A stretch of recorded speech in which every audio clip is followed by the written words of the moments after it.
हमारे बीच में उपस्थित माननीय श्री डीसी कपिल साहब, इनसे अनुरोध करता हूं कि वे यहाँ आए।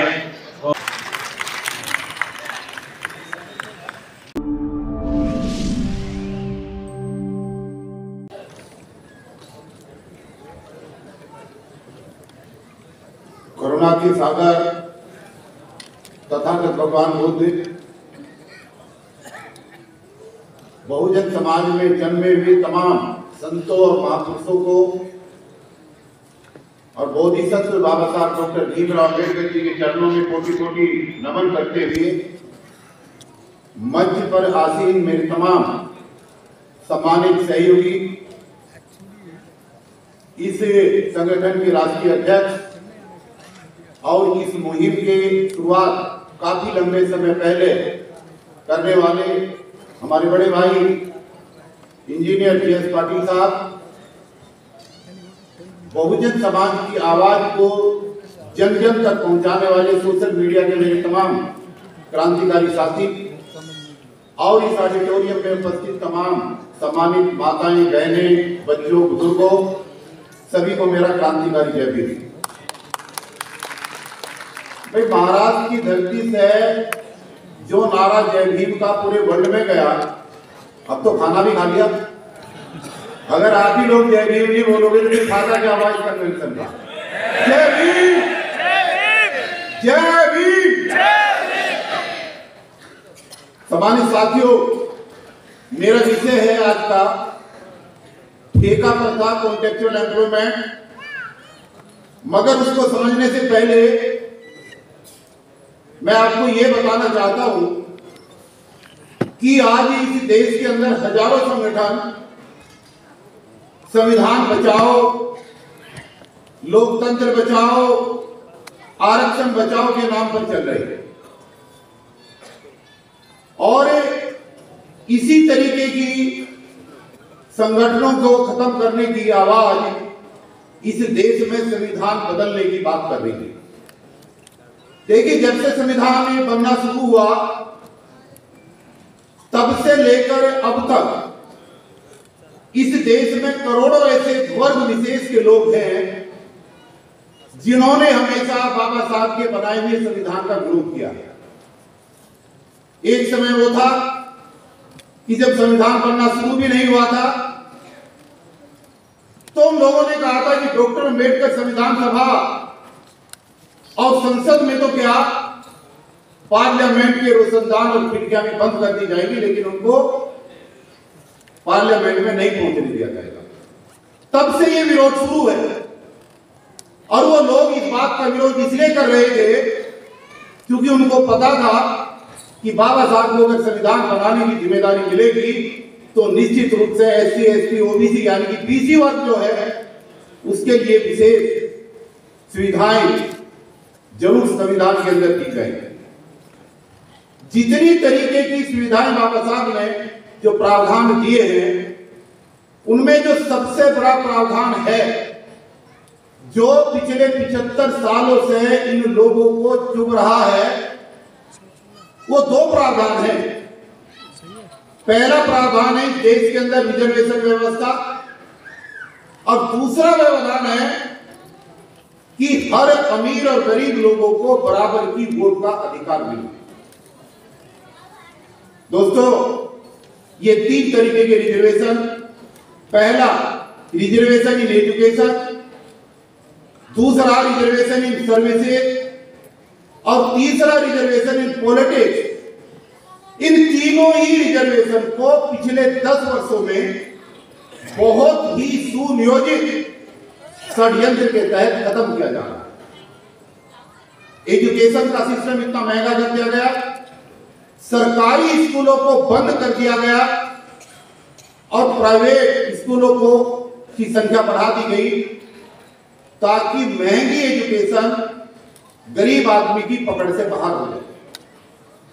दूसरा, जो लोग रिजर्वेशन का लाभ लेकर के डॉक्टर बने, इंजीनियर बने, लिपिक बने, आईएएस बने, पीसीएस बने, जज बने, कलेक्टर बने, वो बात इन लोगों को हजम नहीं हुई और उस व्यवस्था को पलटने के लिए ये देश के अंदर ठेकेदारी प्रथा लेकर के आए, लेटरल एंट्री लेकर के आए, ताकि ठेकेदारी प्रथा और आउटसोर्सिंग की आड़ में न बजेगा बांस और न बजेगी बांसुरी।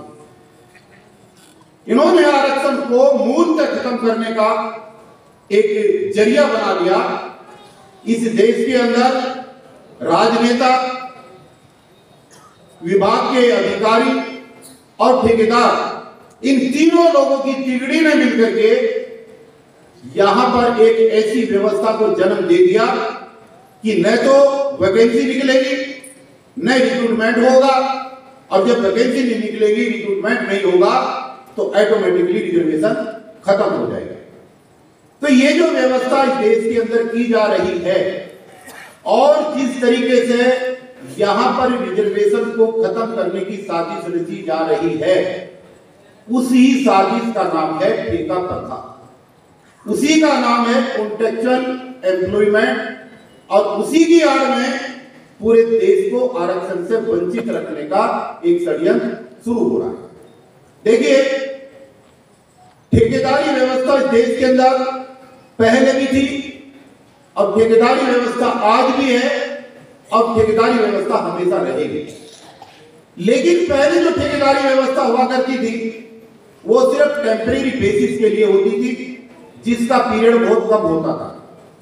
जहां पर मैन पावर ज्यादा जरूरत होती थी, वहां पर एक्स्ट्रा लेबर को लेकर के वहां पर उस व्यवस्था को अंजाम दिया जाता था, और एक समय खत्म होने के बाद में उस लेबर को फ्री कर दिया जाता था। लेकिन आज क्या हो रहा है? आज ये हो रहा है कि छोटे से छोटे पद से लेकर और ऊंचे से ऊंचे पद तक हर जगह इस व्यवस्था को लागू करके इन सरकारों ने, सरकार से केंद्र की हो चाहे राज्यों की हो, सब एक जैसी है इस मामले में।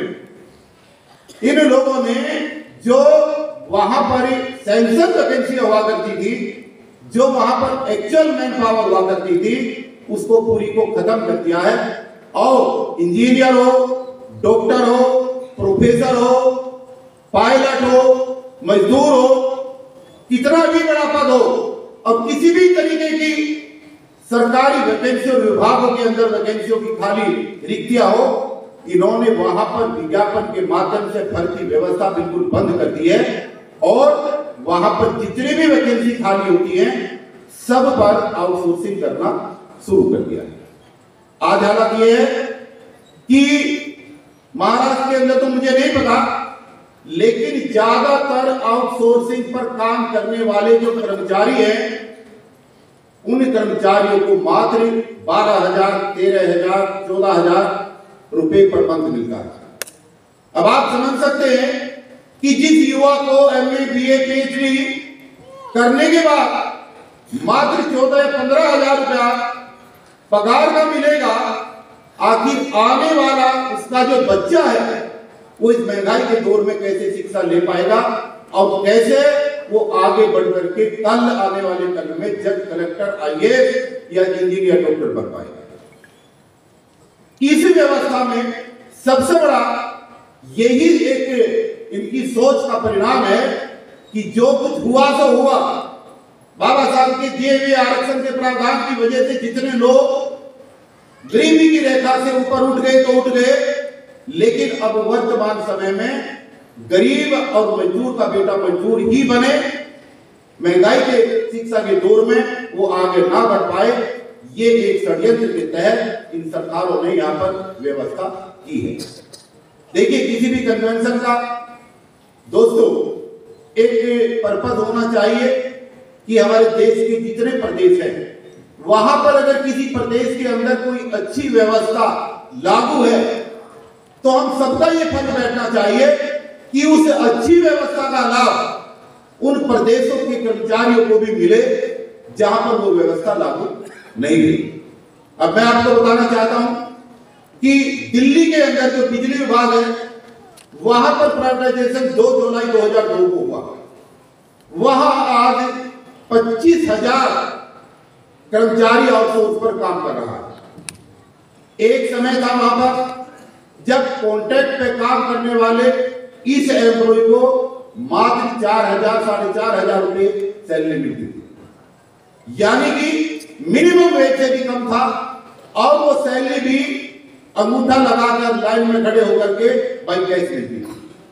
न ESI की सुविधा थी, न मेडिकल की सुविधा थी, न PF की सुविधा थी, न कन्वेंस की सुविधा थी, किसी तरीके का कोई मुआवजा नहीं है। वहां पर ये बात मैं आपको इसलिए बता रहा हूं क्योंकि आपके प्रदेशों में भी ये व्यवस्था चल रही है। हमने उस आंदोलन को मजबूती के साथ लड़ा, मजबूती के साथ हड़ताल करी, लोगों को इकट्ठा किया, उसका खामियाजा भी भुगता। पाटिल जी को बहुत अच्छी तरह पर पता है कि मेरे 35 साल के सर्विस के इतिहास में मैंने 15 साल नौकरी करी है और 20 साल में सस्पेंड और टर्मिनेट रहा हूं, 11 बार सस्पेंड और टर्मिनेट रहा हूं और 11 की 11 बार इस लेबर यूनियन की लड़ाई लड़ते लड़ते मेरे ऊपर ये सारे मामले बने। लेकिन वहां पर जो आंदोलन हुआ, उस आंदोलन की खूबसूरती यह है कि उन 25,000 कर्मचारियों को हमने मिनिमम वेज के दायरे से बाहर निकाला। और आपको जानकर ताज्जुब होगा कि जो लोग मिनिमम वेज के दायरे से भी नीचे सैलरी वहां पर लिया करते थे, आज दिल्ली के अंदर बिजली विभाग के अंदर उन कर्मचारियों की सैलरी 30,000 से लेकर के 50,000 रुपए पर मंथ है। इसके साथ साथ मिनिमम वेज से बाहर निकालकर सैलरी बढ़वाने के साथ साथ अगर ड्यूटी के दौरान किसी कर्मचारी की डेथ हो जाती है, एक्सीडेंट हो जाता है, तो पहले 1 रुपया भी नहीं मिलता था। आज अगर ऐसा किसी कर्मचारी के साथ होता है तो एक बहुत बड़ा आंदोलन हमने किया, उसका जिक्र नहीं करूंगा, लंबी कहानी हो जाएगी। आज वहां पर व्यवस्था यह है कि at the time of the death, उसी दिन उस परिवार के आश्रित परिवार के सदस्यों को 20 लाख रुपए का चेक उसी दिन मिलता है अगर किसी की डेथ हो जाती है। यह व्यवस्था पूरे देश में कहीं नहीं है। उनको कन्वेंस की सुविधा, छुट्टी की सुविधा, तमाम सारी सुविधाएं मिली है। इसलिए आए राज्यों के आए तमाम साथियों से और मंच पर बैठे हुए प्रतिनिधियों से ये मेरा कहना है कि ये व्यवस्था हमें कॉन्ट्रैक्चुअल एम्प्लॉय के रूप में हर प्रदेश के कर्मचारी को मुहैया करानी है, तभी बाबा साहब का लेबर यूनियन के बनाने का वो सपना पूरा होगा जो उन्होंने इस समय पे किया। और जिस प्लेटफॉर्म के ऊपर हम बैठे हैं ये भी बताना जरूरी है, 1997 आज से 27 साल पहले इस प्लेटफॉर्म की, इस मूवमेंट की शुरुआत आदर सम्मान के योग्य JS पाटिल साहब ने और हमने बैठकर नासिक से की थी।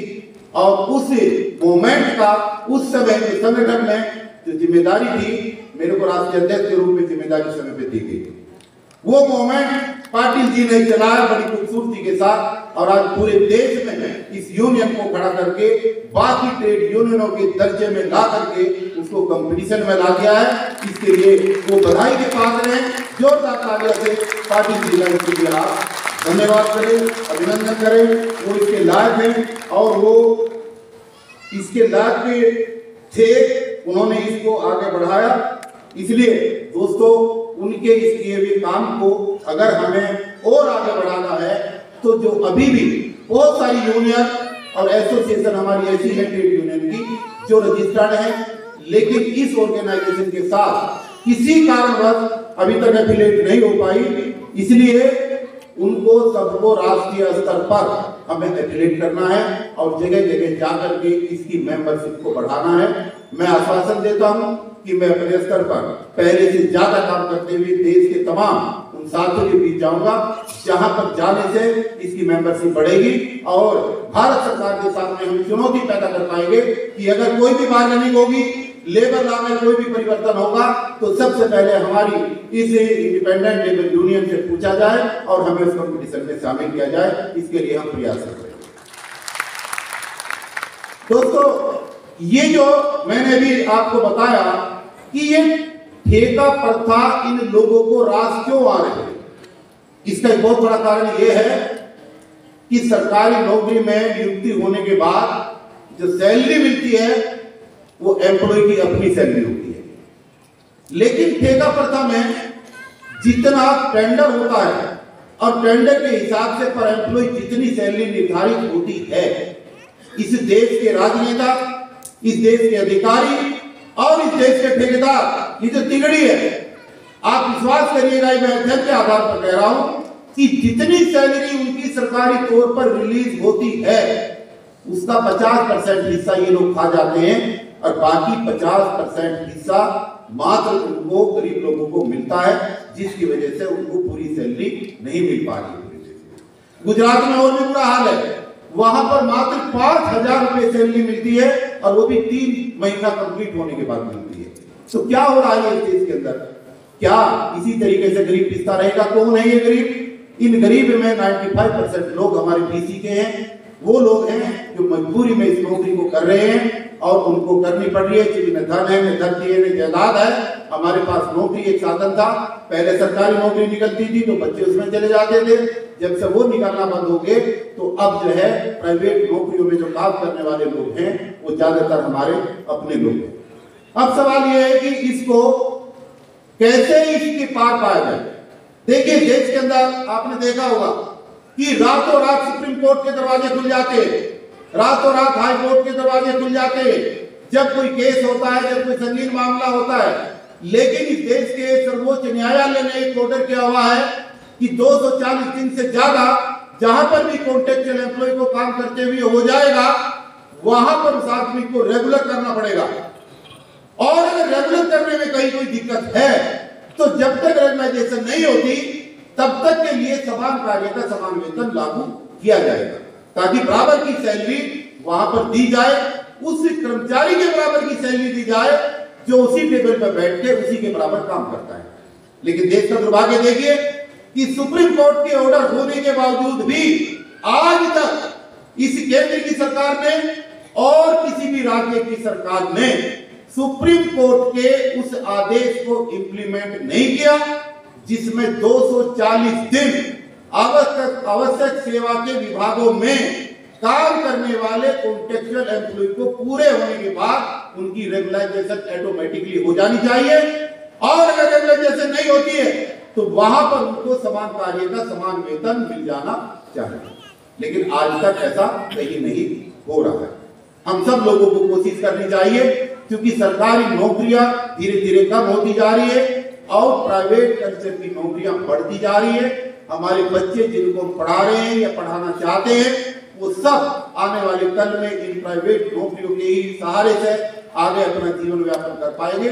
इसलिए दोस्तों, आने वाले समय में हमें देश के अंदर एक ऐसा व्यापक अभियान चलाना चाहिए कि जब सारे ऑर्डर सुप्रीम कोर्ट के देश में लागू होते हैं तो समान कार्य का समान वेतन और 240 दिन के बाद कर्मचारी को पक्का करने का ऑर्डर सुप्रीम कोर्ट का क्यों लागू नहीं हो रहा, इसके लिए हम देशव्यापी मूवमेंट चला रहे हैं। और आने वाले समय में, आने वाले नवंबर में हम लाखों की संख्या में पूरे देश से कर्मचारियों को बुला करके सुप्रीम कोर्ट का घेराव करेंगे और उससे पूछेंगे कि ये व्यवस्था आखिर कब लागू होगी, जब इस देश के गरीब कर्मचारियों को उनका हक मिलेगा।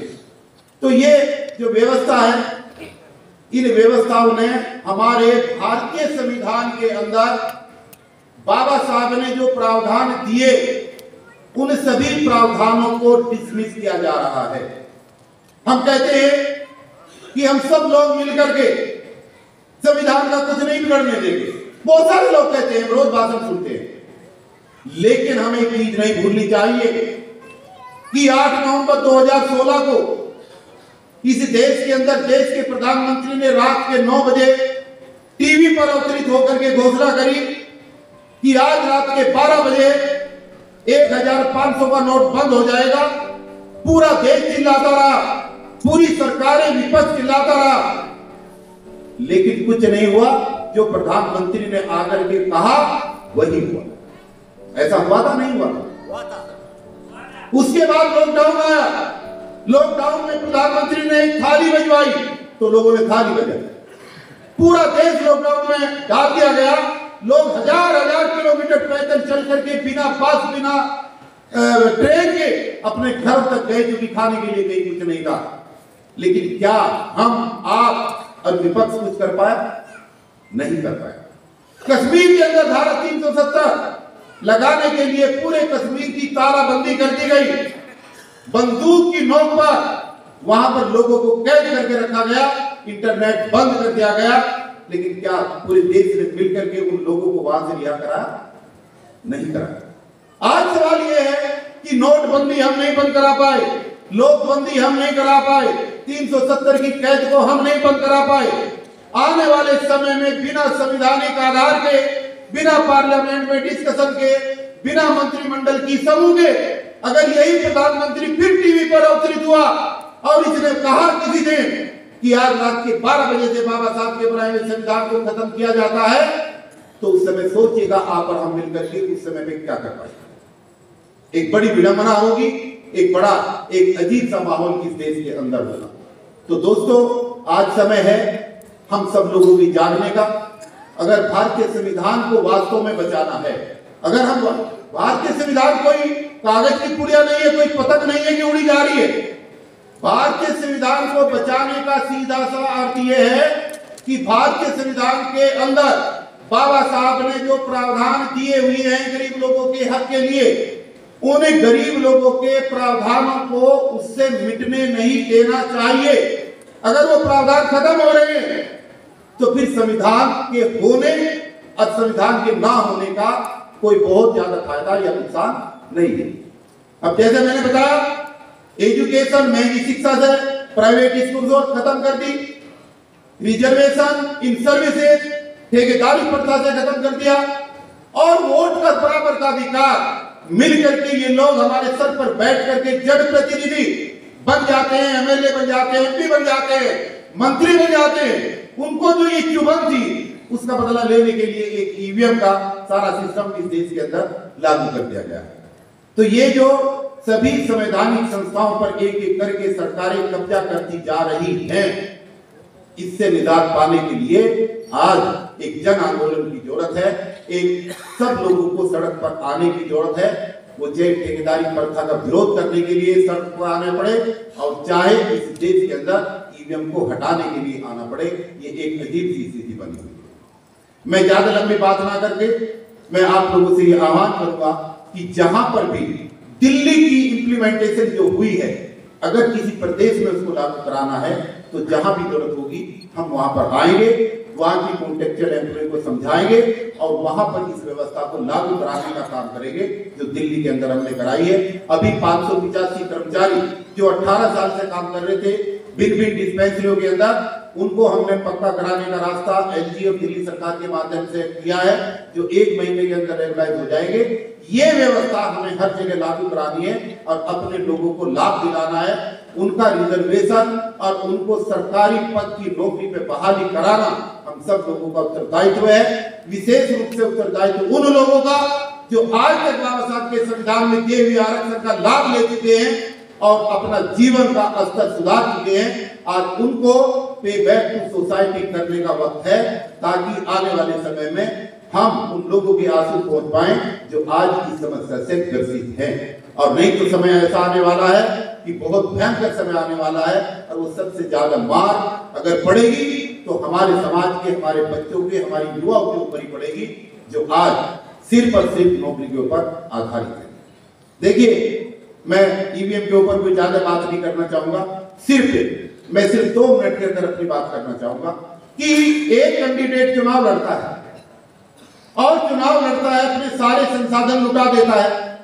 ये किस्सा बहुजन समाज पार्टी का 2 प्रदेशों में का मैं बता रहा हूं 1 मिनट के अंदर। कैंडिडेट ने चुनाव लड़ा और चुनाव लड़ करके जब उसकी वोटों की काउंटिंग हुई तो जहां पर उसने अपना वोट दिया, जहां पर उसके परिवार ने वोट दिया, जहां पर उसके मोहल्ले ने वोट दिया, जहां पर उसकी गली के लोगों ने वोट दिया, जब काउंटिंग का रिजल्ट आया तो उस प्रत्याशी की वोट उस पर्टिकुलर बूथ के ऊपर 0 थी। ये केस सुप्रीम कोर्ट के अंदर आ गया। आज वो प्रत्याशी पूछ रहा है कि ये हो सकता है कि मेरी घरवाली ने वोट ना दिया हो सकता है मेरे बच्चों ने वोट ना दिया हो सकता है मेरी मां ने, मेरे पिताजी ने वोट ना दिया हो, लेकिन जिस वोट को मैं खुद अपनी उंगली से दबा करके आया हूं, आखिर मेरा दिया हुआ वोट कहां चला गया? ये एक स्थिति देश के अंदर बन रही है।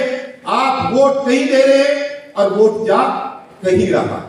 इसलिए यह भी एक आंदोलन हमारे लिए इसलिए जरूरी है कि बाबा साहब ने बहुत बड़ी कुर्बानी देकर जिस वोट को देने का अधिकार हमें दिया, अगर उनके दिए इस अधिकार को हम इस्तेमाल करते हैं और हम वोट किसी को देते हैं और दिया हुआ वोट जा कहीं हो रहा है, तो जब तक इस व्यवस्था को ठीक नहीं करेंगे तो शायद बाबा साहब के उस प्रयास का कोई फायदा नहीं होगा जो उन्होंने लड़ करके ये हक हमें दिलाया था।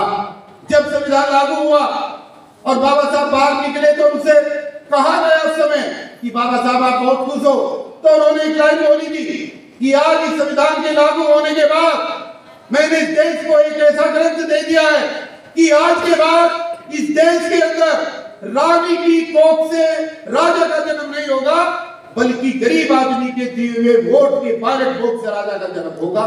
इस बात को उन्होंने समझा। लेकिन आज अगर दी हुई वोट कहीं और जा रही है दोस्तों, तो ये दुर्भाग्य है।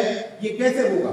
एक बूथ पे एक एग्जाम्पल और देना चाहूंगा, एक बूथ पे मात्र 90 वोट है, 90 और 70% वोटिंग हुई, तो काउंटिंग होने के समय पे मात्र 56 वोट निकलना चाहिए था, 56 वोट काउंटिंग के टाइम पे निकलना चाहिए। जब काउंटिंग हुआ तो उस बूथ पर वोट निकले 171। जब 171 वोट निकले तो चारों तरफ हाहाकार मच गया कि भाई टोटल वोटर की संख्या ही 90 है, तो 171 वोट कहां से आए? तो चुनाव आयोग ने आनंद फानंद में अपने 5 अधिकारियों को एट द स्पॉट सस्पेंड कर दिया।